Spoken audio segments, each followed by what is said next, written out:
We begin at Maplewood Drive, a typical suburban street.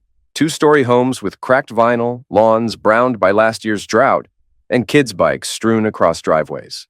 The air is crisp with that autumn chill as pumpkins sit lopsided on porches, some carved, others waiting. A truck rumbles by, muffler rattling. This is Hilliard, Ohio, middle class, neither rich nor poor, where people go to work, come home, and try to keep the bills down.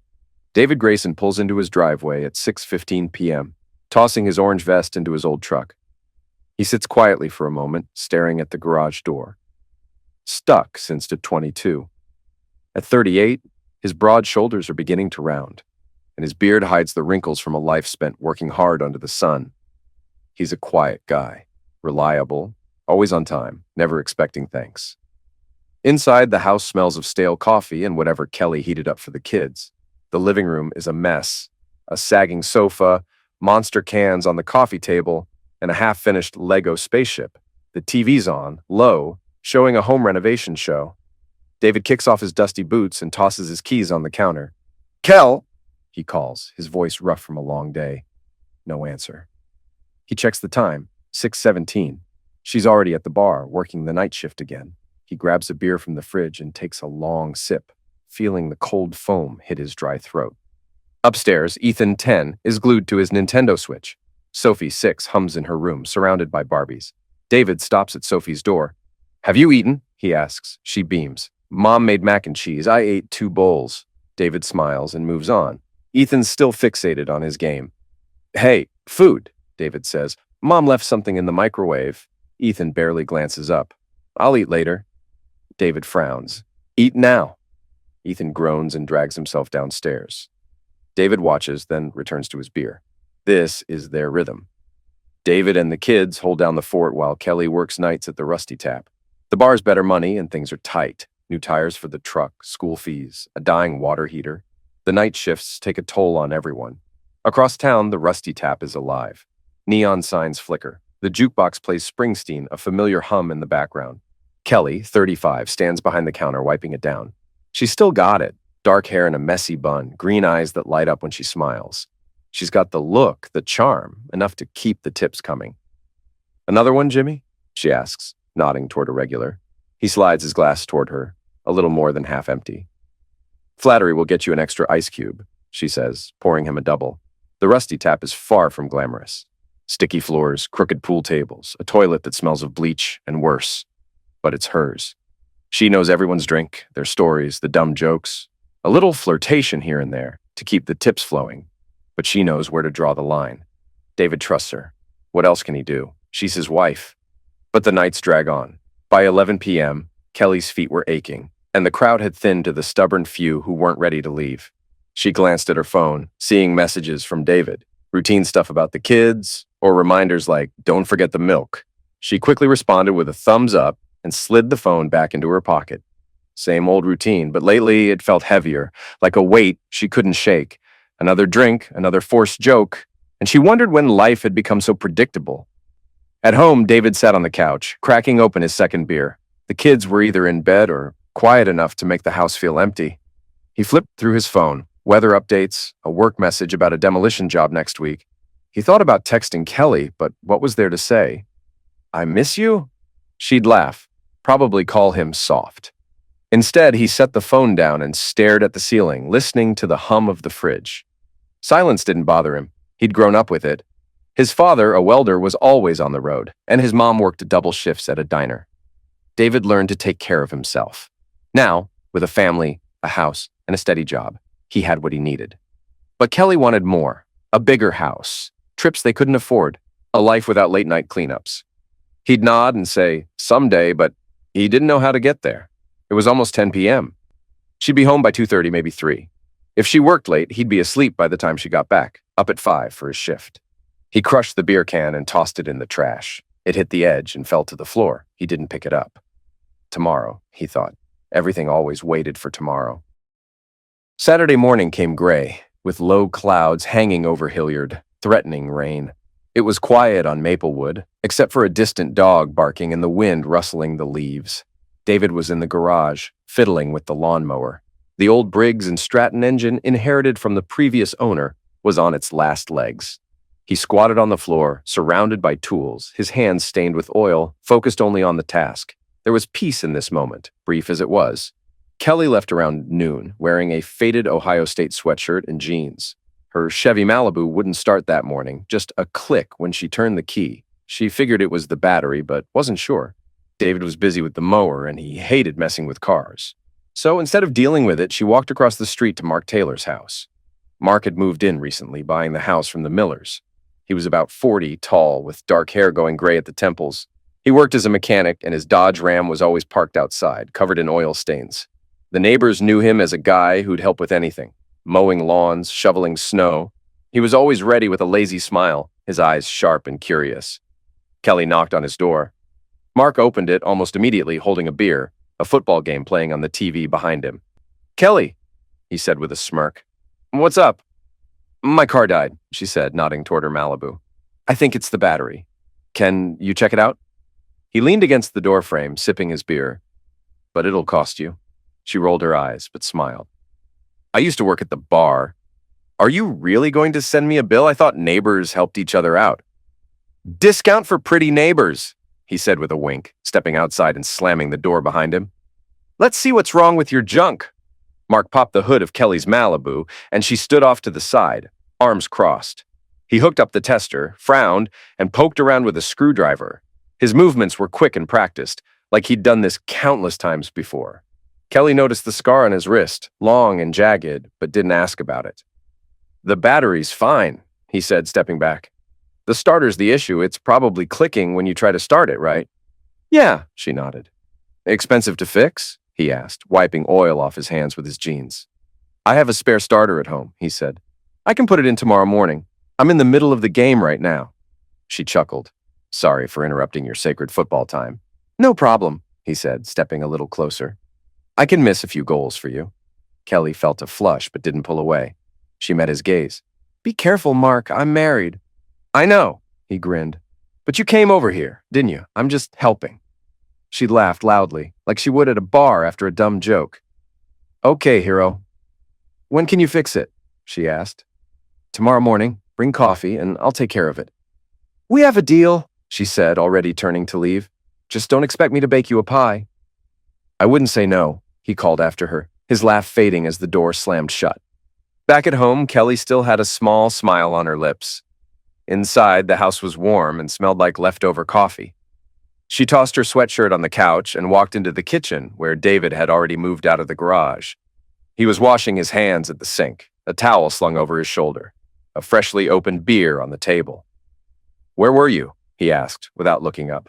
"Mark's," she said, grabbing a water from the fridge. "The car wouldn't start. It's the starter. He'll fix it tomorrow." David nodded, turning to wipe his hands. He glanced at her quickly, noticing something in her voice, something more relaxed about her stance. She seemed lighter, almost like she had just heard a good joke. "Fatigue," he muttered, brushing it off. "We're both tired, that's all." "Did he charge you?" David asked, breaking the silence. "Nothing," she shrugged, taking a sip of water. "He's got a spare part. I just need to bring him coffee." David sat at the table, half listening. "Generous guy." "Yeah," she said, grinning. "Neighborhood solidarity." David watched her as she moved around the kitchen, fixing her hair and humming under her breath. Something was different about her today, but he couldn't quite place it. Maybe it was just the car getting fixed for free, or maybe he was overthinking. "You okay?" he asked, almost absent-mindedly. She froze for a second before turning to face him, eyebrow raised. "Yeah, why?" "You just seem more cheerful than usual," he said. "Maybe because I'm not behind the bar," she replied with a teasing tone. "Or maybe because you don't have to spend half your paycheck on a car." "Maybe," he nodded, accepting the answer, nothing more to say. Kelly went upstairs to check on the kids, and David sat with his beer, feeling like he was missing something. He finished the can, crushed it, and threw it away, this time hiding it. Tomorrow, Mark fixes the car, he thought. It'll be fine. Or so he thought. A week later, Mark had fixed the car, and David was in the yard when Kelly and Mark wrapped up. Kelly was laughing, coffee mug in hand, while Mark worked under the car. David nodded to Mark as he climbed out, wiping his hands on his jeans. "Thanks, man," David said, shaking Mark's hand. "No problem," Mark replied. "Get in touch if you need anything." The car started on the first try and everything seemed fine. But soon, Kelly started mentioning Mark more. On Monday, she casually mentioned borrowing a screwdriver from him because the doorknob was loose. She returned with the tool and a bag of cookies from Mark, claiming his sister had baked too many. David didn't think much of it, though the thought nagged at him. Half an hour for a screwdriver? But he dismissed it. On Wednesday night, after dinner, Kelly walked across the street again. "I'm going to see Mark," she called from the doorway.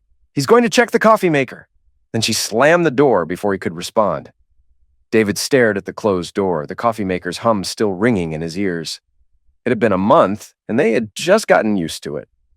He pulled back the curtain and saw Kelly walk into Mark's house across the street. Her silhouette flashed in the doorway, and she came back 40 minutes later, smiling that same easy smile she had a week ago. "What about the coffee maker?" he asked as she kicked off her sneakers. "Just a filter issue," she said, shrugging. "Mark said he'll fix it tomorrow if we bring it over." "Tomorrow?" David raised an eyebrow. "Is he our personal repair guy now?" Kelly laughed and headed into the kitchen for water. "He's just helping out." David followed her, tone sharp. "It's odd that you're over there so often." "Twice a week isn't every day," she said with a slight challenge in her voice. "Relax. He's just a neighbor." David bit back a response, sitting on the couch. Sophie ran up and handed him a drawing, but the aftertaste lingered. Kelly was right. Twice a week wasn't every day, but something felt off.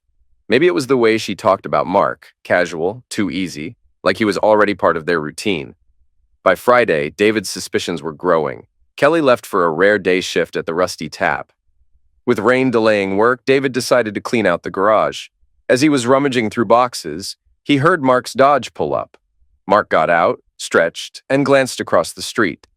They exchanged a nod, just a simple hello. But then Mark walked to his mailbox, and David noticed the coffee maker sitting on Mark's porch. It was the same one Kelly had claimed she didn't bring the night before. David froze, staring at it. He walked across the street, trying to keep his tone neutral.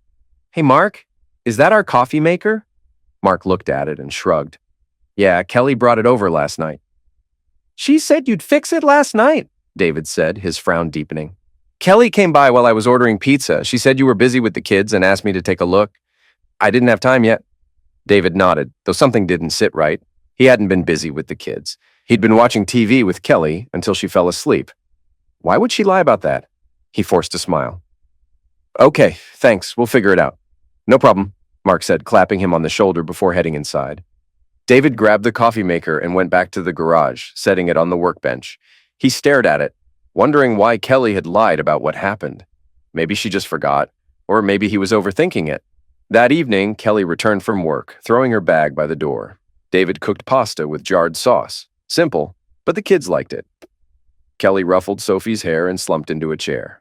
"It was a hell of a day," she said, rubbing her neck. "Some guy spilled beer on the counter and complained about me working too slow." David glanced at her, stirring the sauce. "I grabbed the coffee maker from Mark." Kelly froze for a second, then nodded. "Oh, yeah, I brought it in last night. I forgot to tell you." "Did he fix it?" "No. He said you came in while he was ordering pizza." David crossed his arms. "He said I was busy with the kids." Kelly laughed lightly and looked away.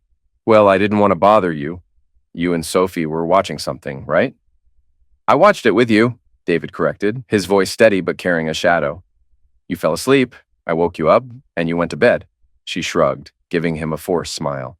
"Oh, I got it wrong. I was tired. My brain's all over the place. The main thing is, there's a coffee maker at home, right?" David nodded, returning to the stove. "Yeah, the main thing is, you're home." "For what?" she asked, a little defensive. David didn't press. She was tired. It happened.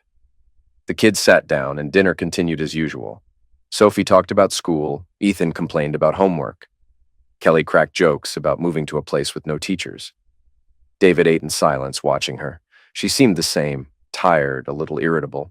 But something was off, like a shadow flickering in the corner of his vision, vanishing when he turned to look. After the kids were in bed, David stepped outside for a rare smoke, his nerves getting the best of him. He watched Mark's house across the street, the lights on and shadows shifting behind the curtains. Maybe it was just pizza, football, and loneliness, or maybe something more. He exhaled slowly, his mind still buzzing about the coffee maker. Tomorrow, he'd ask again, or maybe not. He wasn't sure yet, but the quiet doubts lingered. The evening was damp, rain falling all day and leaving a wet chill in the air. David was heading out for an unexpected night shift, an urgent call about a collapsed section of road. He grabbed his F-150 and left around 6, tossing a quick "be back in the morning" to Kelly. The house was quiet. Sophie was cuddled with her bunny, and Ethan was already asleep with his Switch on the nightstand. The only sound was the hum of the fridge and the soft patter of rain on the windows. Kelly sat on the couch, scrolling aimlessly through TikTok. She had gotten off early from the bar. Barely anyone showed up due to the weather. And now she felt restless, her mind unsettled.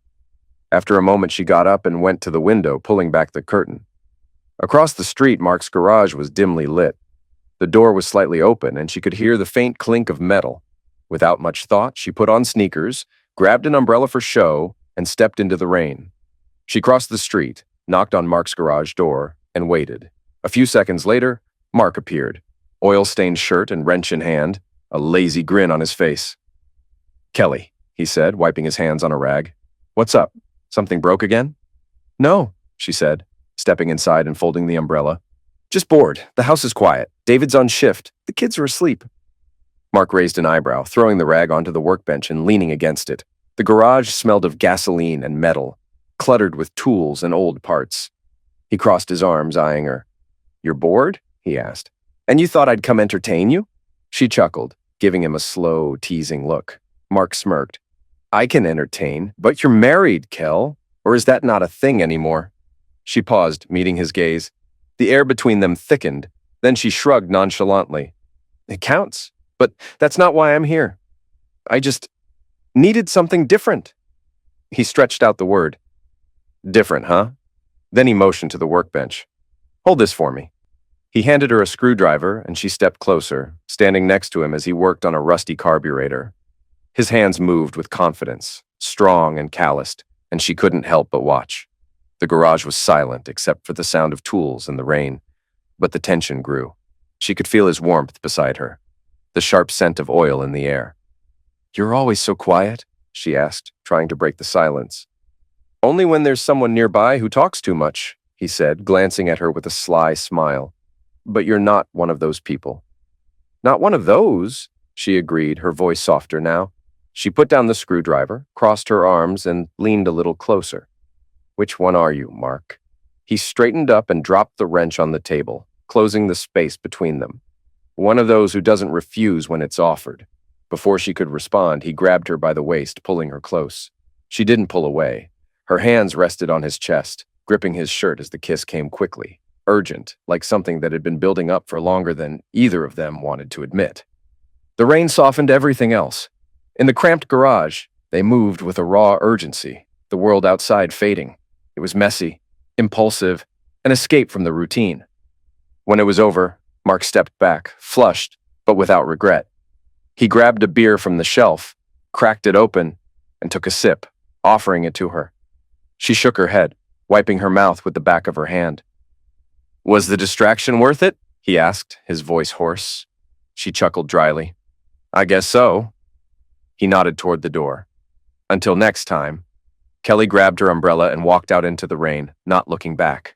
Her clothes were soaked, but there was no rush. The house was as quiet as before, but now the silence felt different, heavier. She stripped off her wet clothes, showered quickly, and got into bed. Her heart was still racing, but her mind was blank. Mark finished his beer, turned off the garage light, and let the silence settle. The garage, now cold and cluttered, returned to its usual state. No more thoughts, just the satisfaction of a task done. Meanwhile, David woke early, still feeling the weight of his night shift. He lay there, listening to Kelly's soft breathing, her tired mutterings from the night before. He didn't wake her. Instead, he lay still beside her and drifted back to sleep. It was his rare day off, the kids still asleep, and for once there was no rush. He got up, dressed casually, and went downstairs. The kitchen was dim, lit only by the gray light through the curtains. The coffee maker sat there, still broken, and though Kelly had promised Mark would fix it, nothing had been done. David turned it on, heard it hum, and then turned it off. "To hell with it," he muttered, reaching for the instant coffee. As he waited for the water to heat, he looked out the window. Across the street, he saw Mark taking out the trash, Kelly following behind in the same sweatshirt from the past week. They exchanged words, and as Mark tossed the bag, he casually rested his hand on her shoulder. David's heart raced at the sight. Kelly laughed, brushing his hand off, but it didn't seem like a big deal to her. Mark stood there, watching her walk back, his lazy grin still in place. David stood frozen, watching her walk back across the street. His chest tightened. When she reached the porch, he could hear the lock click as she entered the house. His stomach twisted, the image of Mark's hand on her shoulder lingering in his mind. "Are you up already?" Kelly's cheerful voice broke the silence as she walked into the kitchen. Her hair was tangled, and she rubbed her eyes, still waking up. "I thought you'd be asleep after last night." He didn't turn around immediately. His fists clenched, then relaxed as he forced himself to breathe. He turned to face her, keeping his expression blank. "I couldn't sleep," he said, his voice slightly hoarse. "Do you want some coffee?" "Yeah, if this thing works," he replied. She nodded, settling into a chair. Mark had it. He said the filter was clogged, but he didn't have time to fix it. "I should just get a new one." David nodded, but felt a flicker of anger. His hands moved automatically as he poured the instant coffee, his mind racing. Mark had just touched her, laughed with her. He placed the mug in front of her, spilling a couple of drops, and sat down. "You go see him often?" he asked, his voice sharp. She looked up, shrugging. "Not often. He's nearby, and you don't like tinkering with things." "I don't like it," he agreed, still watching her. "And Mark loves it," she chuckled, taking a sip of the coffee and wincing. "It's too hot." "He's a normal guy. He helps," she said. "Not everyone can be like you with hands from the right place." "Normal guy," David muttered under his breath. He saw how Mark touched her, like she was just another bar girl. He wanted to say something, but the words didn't come. What could he say? If he told her he saw Mark groping her, she'd either laugh it off or accuse him of not trusting her. Or worse, she might not deny it. "Are you okay?" Kelly asked, narrowing her eyes. "You look exhausted." "I'm tired," he said, looking away. "It was a rough night." "Yeah, you look it." She stood up, patting him lightly on the shoulder. "Go get some sleep. I'll wake up the kids." As she went upstairs, David stayed seated, staring at his mug. The coffee cooled in front of him, but he felt like he'd been hit by a truck. Not physically, but inside. This wasn't just harmless flirting, it was real. Mark had touched her, and she had laughed. His wife. David stood and went to the window. Mark's house was dark, except for the garage light. He imagined Mark inside, working on something, grinning like he knew he had won. The blow to his pride burned like acid. He didn't cross the street, didn't storm over to Mark's. That wasn't his style. He didn't yell, didn't fight. He was silent. Always silent. Even when everything inside him screamed. The kids came downstairs. Sophie, still in her unicorn pajamas, and Ethan, his hair a mess, both yawning. Kelly made breakfast, chatting with them about school. David watched her smile, wink, and laugh like nothing had changed. But for her, maybe nothing had. Maybe it was just a game to her. But for him, it felt like a knife to the ribs. He grabbed his jacket, muttered, "I'll go for a walk," and stepped outside.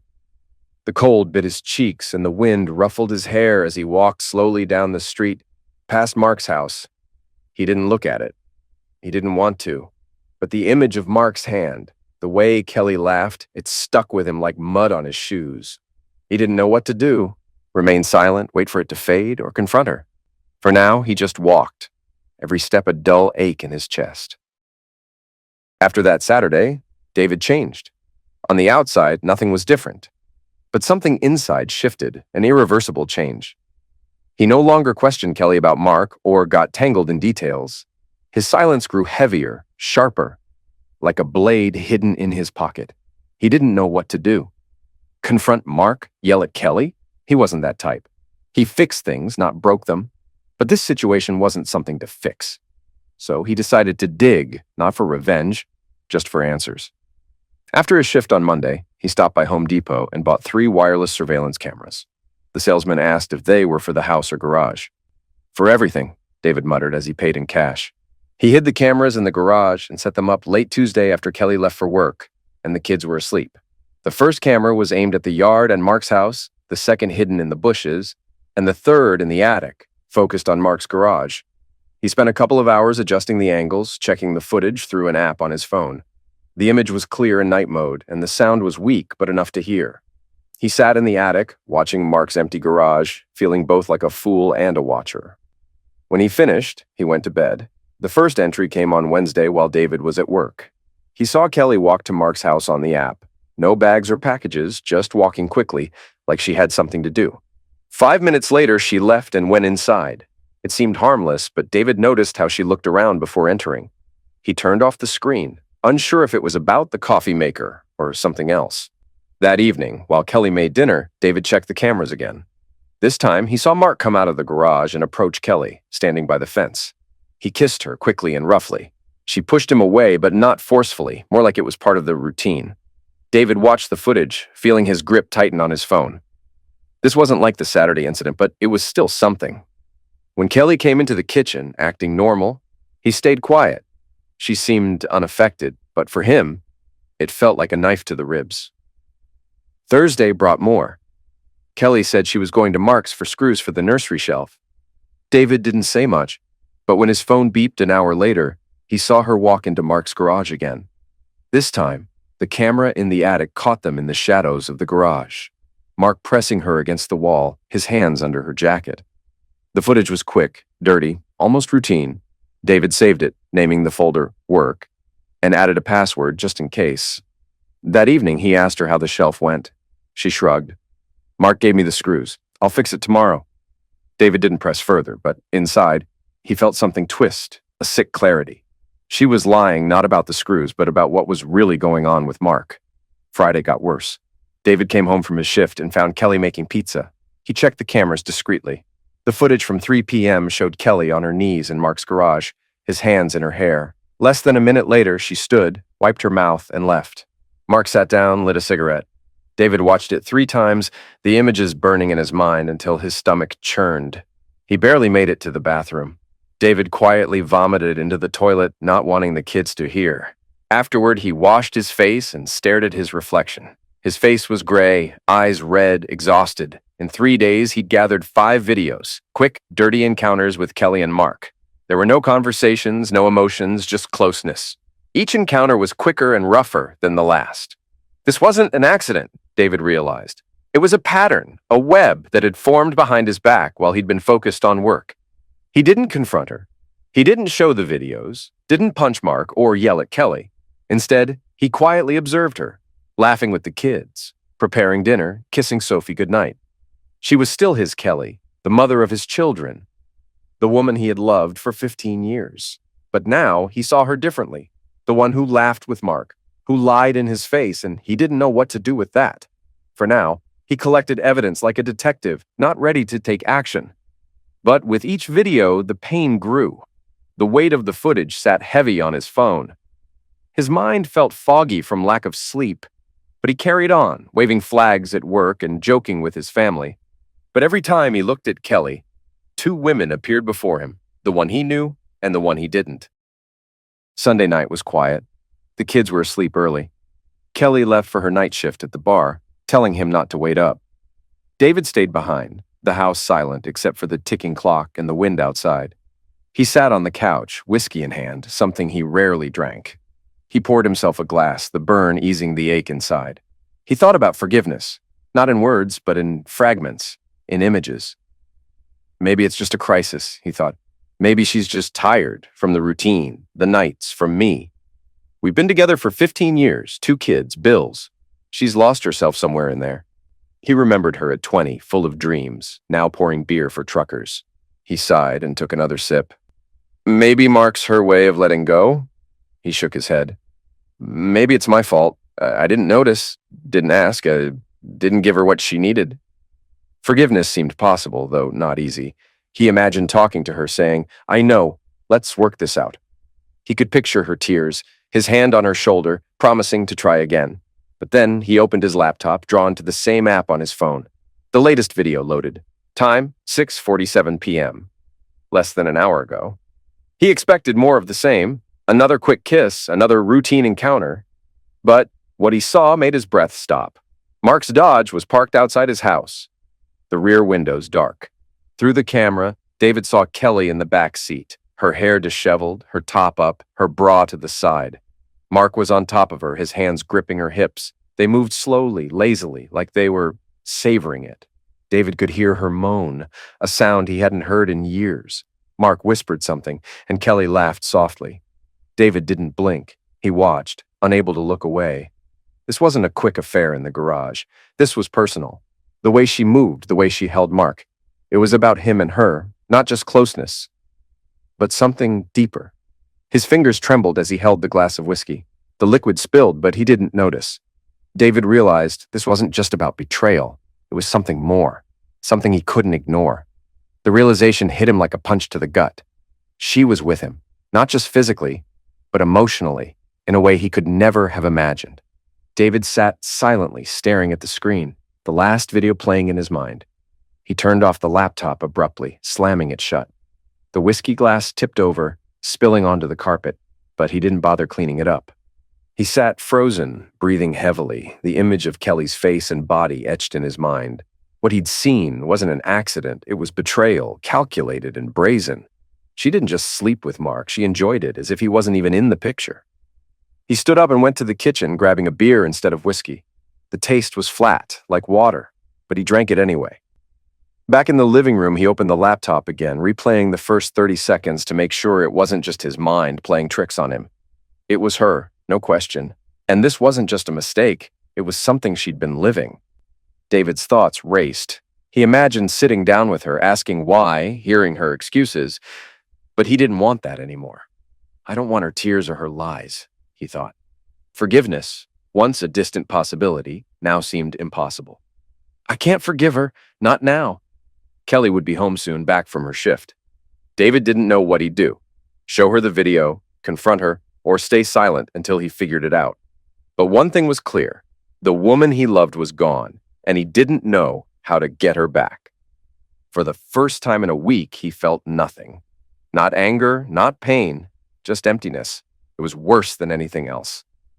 The days after that night felt slow, like walking through thick tar. David didn't eat or sleep well, only worked, drank beer, and watched the recordings. He didn't talk much to Kelly. She asked the usual questions, but he remained quiet, going through the motions. The kids noticed he was off, but they didn't push. Sophie drew him pictures, and Ethan asked about his homework. David gave simple answers, his face blank, everything inside him rotting away. By mid-December, he had collected more than a dozen videos of Kelly and Mark's encounters. They were quick and dirty, captured in the garage, by the fence, in the car, each one more damning than the last. It felt like a show he couldn't stop watching. He studied each one, noting the time and place. One evening, while sitting in the garage with a beer, David noticed an old printer in the corner. An idea struck him, dark and sick, but with a bitter humor. He decided to make a calendar, a real one, with Kelly's face, her body, her betrayal. He got to work that night, the house empty with Kelly on shift. Using his laptop and printer, he created a calendar with images from the videos. He selected the most telling moments, her laughter, quick closeness, the intimate encounters. Each photo was cropped and enlarged, with short, cruel captions. Happy New Year, neighbor, and quick and to the point. The printer hummed as it spat out page after page, each one more satisfying than the last. It wasn't about revenge, not really. It was about making the truth tangible. David drank his beer, flipped through the calendar, and chuckled bitterly. His anger was finding a way out, though the pain still lingered. By morning, David had finished the calendar. 12 months, 12 scenes, 12 painful reminders. He called it Neighborly Love, in bold, blood-red font. He printed it, hid it in his toolbox, but knew this wasn't the end. He needed something more, something that would hit Kelly as hard as she'd hit him. Christmas was coming, and he remembered their usual family gathering. This year, he decided to do something different. He bought cardboard, glue, and a color printer, and while Kelly worked, he printed the calendar again, using glossy paper and vivid colors. He added a photo of their wedding, writing 15 years later beneath it. Then he made a recording, her moans, his grunts, their laughter, saved on a flash drive for the grand reveal. David imagined how it would play out. A Christmas dinner, kids opening presents, and then he would stand up, announce a surprise, and show everyone the calendar. Every frame, every moment. Let them watch. Let Kelly understand that he knew everything. He rehearsed not the words, but the actions, the projector, the video, and the look in her eyes when she saw it all laid out in front of her. Kelly didn't suspect a thing. She prepared for the holiday, buying sweaters for the kids, ordering turkey, and talking about decorations. David helped, nodding along, pretending. But every night, when she left for her shift or fell asleep, he added details to the calendar, focusing on December. Her laughter, her body, her betrayal. Christmas Eve arrived with a thin layer of snow, and the usual decorations went up around Maplewood. The house was warm and filled with holiday smells. The kids were gone, and David and Kelly were left for an adult holiday. She was in high spirits, decorating, singing, and hanging a wreath, something she hadn't done in years. David silently helped, but his mind was elsewhere, growing emptier by the minute. Kelly didn't notice, or maybe she didn't want to. By 7 p.m., guests arrived. Mrs. Crawford brought her famous pie. Jimmy from the bar brought beer. Neighbors arrived with wine and stories. Mark showed up last, grinning at Kelly and greeting David with a casual, "Merry Christmas." Kelly smiled back, too easily, just like she had in the videos. David nodded, but inside he seethed. The house was filled with laughter, food, and music. Kelly was the life of the party, joking, laughing, and refilling drinks. Mark sat on the couch, watching her intently. David stood by the window, beer in hand, silent, watching it all. He hardly spoke. But in his mind, the calendar was ready. The truth was waiting. By 8 p.m., the room was buzzing with drinks and chatter. Mrs. Crawford was telling a story, and Kelly turned up the music. David waited until everyone was seated, plates filled, and laughter filling the air. Then he stood up, grabbed the attention, and cleared his throat. "I've got a little surprise for you all," he said, his voice firm but hoarse. Kelly raised an eyebrow, smirking. "What's this, David, trying to entertain us?" The guests laughed. Jimmy joked, "Not a dance, man." Everyone chuckled, but David didn't smile. He pulled out an old projector from behind the couch, set it up, and hung the calendar on the wall. The glossy pages glittered under the Christmas lights. Kelly's wedding photo was the first image, her in a white dress, him in a cheap suit. It felt wrong. Kelly frowned, but didn't speak. Mark's face was tense as he looked from Kelly to David. David clicked the button on the projector. "January," he said. The first slide lit up. Kelly laughing at the fence, Mark's hands on her. "Happy New Year, neighbor." The sound came on, her laughter ringing. The room froze. Mrs. Crawford dropped her fork. Jimmy cursed, but didn't finish his sentence. Kelly went pale, her eyes wide, but she stayed silent. Mark looked horrified. David clicked again. "February." The next slide showed Kelly against the garage wall, Mark's hands under her jacket. The sound was muffled, almost animal. "Is it warm in the garage, Kel?" flashed on the wall. The room shifted uncomfortably. Kelly clenched her fists, but didn't move. She stared at the screen like it was a sentence. Next, March. Kelly was on her knees in Mark's car, quick and rough. Her voice echoed, "Come on!" Linda covered her mouth. Tom turned away. Mark didn't speak. He just clenched his jaw and looked from the screen to Kelly, then to David. The slides continued, each scene worse than the last. Quick encounters in the garage, against the fence, in the car.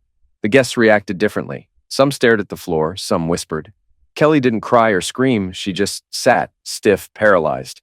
Finally, December. The backseat of the car, Kelly moaning, laughing. "Merry Christmas, Kel." The sound filled the room, her voice and his breathing, the creak of the seat. The room went silent, the only sound the fire crackling in the background. David turned off the projector, disconnected the flash drive, and tossed it on the table. He glanced at Kelly, then at Mark, then at the room of stunned guests. "Happy holiday," he said, his voice empty, emotionless.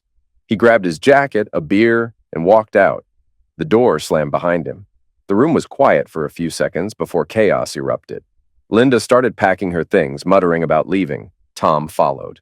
Mrs. Crawford stood up, shaking her head. Jimmy grabbed his beer and slipped out. Mark stayed seated, looking at Kelly, who didn't respond. She just walked out, silent, through the back door. Kelly stood in the living room, staring at the calendar hanging on the wall, the wedding photo a ghostly reminder of everything. She walked up, tore it down, and threw it into the fire. The paper curled and burned, but it didn't matter. The damage had already been done. She collapsed on the sofa, covering her face. But there were no tears, just emptiness. Outside, David stood by his truck, finishing his beer as the snow melted on his jacket. He heard the guests leaving, the door slamming, but he didn't look back. He had done what he needed to do. He'd shown her the truth. Let them sort it out, he thought. He climbed into the truck, started the engine, but didn't drive away. He just sat there, looking at Mark's house, the lights now off. This was probably the end. But David didn't feel it yet, just a strange relief, a quiet emptiness. The morning after Christmas was cold and gray. The snow had melted into slush, leaving dirty streaks on Maplewood's sidewalks. The Grayson house was eerily quiet. No music, no kids, no scent of coffee. Kelly woke up on the sofa, disheveled from falling asleep there after the party. Her hair was tangled, her face drawn, and the events of the night seemed to weigh on her. She walked into the kitchen, poured water, but didn't drink. She just stared out the window at the empty street. David hadn't come back last night. His truck was gone before midnight, and she didn't know where he went. He returned around 10 a.m. The door clicked open quietly, and he walked in wearing the same jacket, his face hard as stone. Without a word, he placed the house keys on the counter. Kelly turned and froze. He looked different, older, with deeper lines around his eyes, stubble thicker than before, but his eyes were hollow. "David," she asked, voice raw, "where have you been?" He didn't answer. He moved past her into the bedroom and started packing a bag, methodically, like he was preparing for a shift, not leaving. "Talk to me," she whispered. "David, please." He didn't look at her. He grabbed boots from under the bed, zipped them into the bag, then went to the bathroom, tossing his toothbrush and razor inside. Kelly stepped closer, voice desperate now. "You can't just leave after all this," she pleaded. "Are you really going to stay silent? Say something." Finally, he turned to face her, his eyes meeting hers for the first time that morning. Her voice shook as she waited for something, anything. But all he said was flat and calm, like he was stating the weather. "The house is yours," he said. "The kids need a home. I'm leaving." She grabbed his sleeve, voice shaking. "No, you can't just leave. You humiliated me in front of everyone, Mark, the neighbors, everyone. Now you're walking away?" He shook her off, gently but firmly. "There's nothing to explain, Kelly. I've seen enough." She stepped back, her heart racing. "It was a mistake," she stammered, her words tumbling out quickly. "It didn't mean anything. I was confused. But I love you. We can fix this. For the kids. For us." He stood still, looking at her but hearing nothing. Just her fear, her attempt to hold on to something already gone. David turned away and picked up his jacket from the sofa. She rushed to him, grabbing his shoulder, turning him toward her. "You can't leave me like this," she shouted, tears streaming down her face. "Please, David, stay. Give me a chance. I'll do anything." He looked at her longer this time. He saw her tears, her desperation, the woman he had loved for 15 years. And then he spoke the words that shattered her completely. "I'm not sure if Ethan and Sophie are mine," he said quietly. "I'll get a test when I file for divorce." She froze, her mouth open in shock. The tears stopped. Her body went cold. The words cut deeper than anything else he could have said. She wanted to scream, to defend herself, but the words wouldn't come. David didn't wait for her response. He grabbed his bag, the truck keys, and opened the door. Cold air rushed in as he stepped outside, the door closing quietly behind him, like a period at the end of a sentence. Kelly stood there for a moment, the silence of the house swallowing her whole. She sank to her knees in the hallway, her hands covering her face as the tears began to fall, slowly and evenly like rain. David drove off without looking back, past Mark's dark, empty house and out of Maplewood. He didn't stop, didn't look back. He just kept driving, the weight of everything pulling him down, but still, he felt nothing but exhaustion. Back in the house, Kelly remained alone. She knew the truth about the kids, but David's words about Ethan and Sophie felt like a final severing of their connection. It hurt, not because it was true, but because it was said with the intention to destroy everything they had left, and it worked. David checked into a cheap motel on the outskirts of Hilliard, rented a room for $40, and tossed his bag onto the bed. He sat by the window, pulled out his phone, and texted a lawyer he'd been referred to a few years ago during a divorce case. "I need help with a divorce. I'll call tomorrow." He turned off the phone and poured himself a drink, the same whiskey from the night before, and gulped it down. He didn't yell or cause a scene. He simply left, as quietly as he had lived all these years. The house was Kelly's now, and he was done. The divorce would be fast, no need for drama, just taking half his savings, a paternity test, and leaving. He didn't care about forgiveness anymore. For days, he drifted through the fog. The motel was uncomfortable, creaky bed, bleach-scented sheets, and distant coughing from the neighboring room. But David didn't care. He didn't call Kelly, didn't check on the kids, and didn't answer her calls. He sent a brief message to his sister Marge. "You have the kids until New Year, I'll sort it out." But didn't explain. He had already done what he needed. The emptiness gnawed at him. It wasn't anger or sadness, but a cold drive to finish what he started. The calendar burned, but the recordings remained. On December 28th, he sat at the rickety table, opened his laptop, and downloaded all the videos. 12 clips, each a reminder of Kelly's betrayal. He compressed them into an archive named Maplewood Memories, then found the neighbors' email addresses.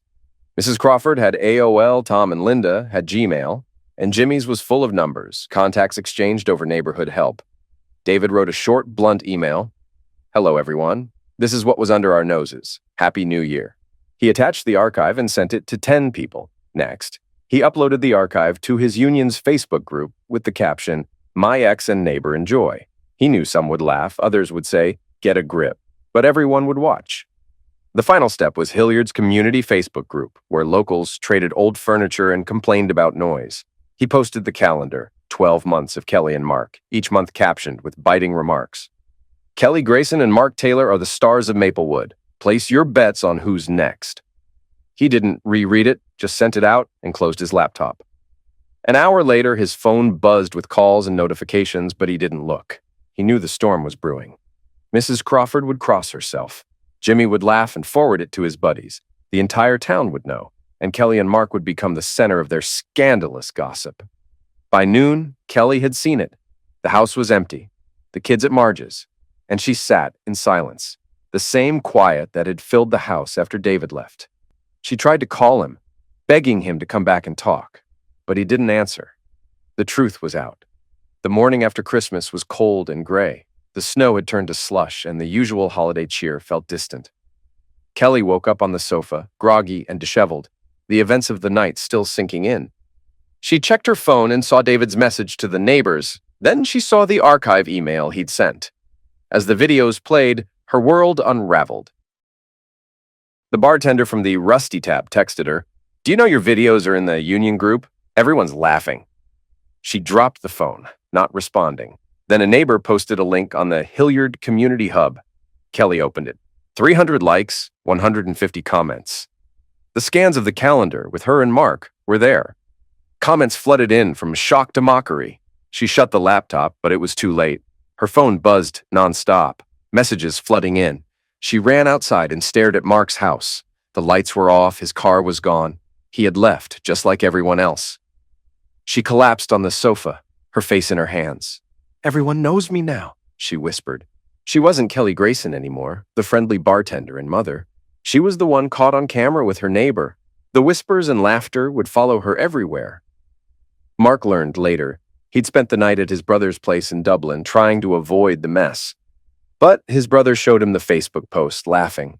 Mark opened it, saw his face on every slide. The comments piled up, mocking him. His brother sent it to his friends, and the jokes started. Even the union group, where Mark occasionally hung out with David, was buzzing. Mark turned off his phone, but the damage was done. David, meanwhile, was in a motel, feeling numb. The notifications had stopped. The lawyer confirmed their meeting for January 2nd. David didn't feel joy or satisfaction, just a sense of emptiness. Kelly and Mark had become the town's joke, and everyone knew what had happened. But he wasn't trying to destroy them. He just wanted them to know he saw everything, and they understood. By January, David had moved on. He rented a small apartment in Dublin, leaving everything behind in the house. The divorce was progressing swiftly. He wasn't fighting over anything except a paternity test, driven by a cold curiosity. 2 weeks later, the results came back. Ethan and Sophie weren't his. The DNA match was less than 1%. David felt no shock, no anger, just emptiness. The children he had raised, loved, and cared for were not his. The illusion of his family was over. Kelly stayed at the house on Maplewood, hidden behind closed curtains. After the calendar was circulated and the town's gossip spread, she withdrew completely. The windows stayed shut, and the porch piled up with garbage. She sent the kids to her mother in Cincinnati. "It takes time," she said. But for David, the time had already passed. The truth was out, and he was done. After everything fell apart, Kelly was left alone, trapped in her own home. She stopped answering calls and texts. She lost her job at the Rusty Tap after the customers laughed, and the neighbors stopped visiting. Mrs. Crawford left a pie at the door, but Kelly didn't even open it. She sat in the dark, sipping cheap wine and staring at the wall. The phone stayed dead and the TV was quiet. She didn't care. She had seen the paternity test, and the reality crushed her. The lawyer's letter confirmed what she'd feared. It wasn't Mark who fathered her children, but she couldn't face the truth. Her life, her family, everything she'd known was shattered. Mark disappeared after that night. No one saw his dodge, and his name became a joke. He left without a word. No calls, no messages, just gone. His colleagues at the shop said he didn't show up after New Year's. Some said he went to his brother's place, but no one knew for sure.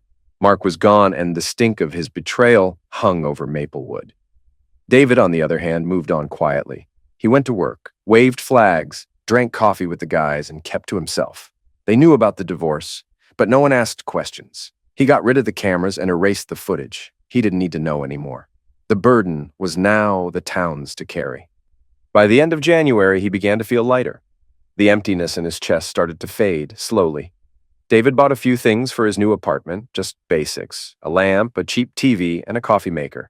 He watched old movies and sometimes caught himself almost smiling, not out of joy, but because he was still alive. He didn't call his kids. He couldn't bring himself to tell them the truth yet. Marge kept him updated, but he only replied with, "I'll figure it out." On January 30th, he walked into a bar in Dublin. He ordered a Miller Lite and sat quietly. Half an hour later, a man in a Carhartt jacket sat next to him. "You're the guy with the calendar, right?" he asked. David nodded. "To him," he said, lifting his glass. The man raised his glass in a silent toast. "For your dignity, brother. Not everyone would have done that." David gave a slight, almost imperceptible smile as they clinked glasses. The whiskey burned, but the warmth spread through him. For the first time in months, he felt something shift inside him. It wasn't about heroism or victimhood. It was just him, surviving, making it through the storm. And maybe, just maybe, not everything was lost.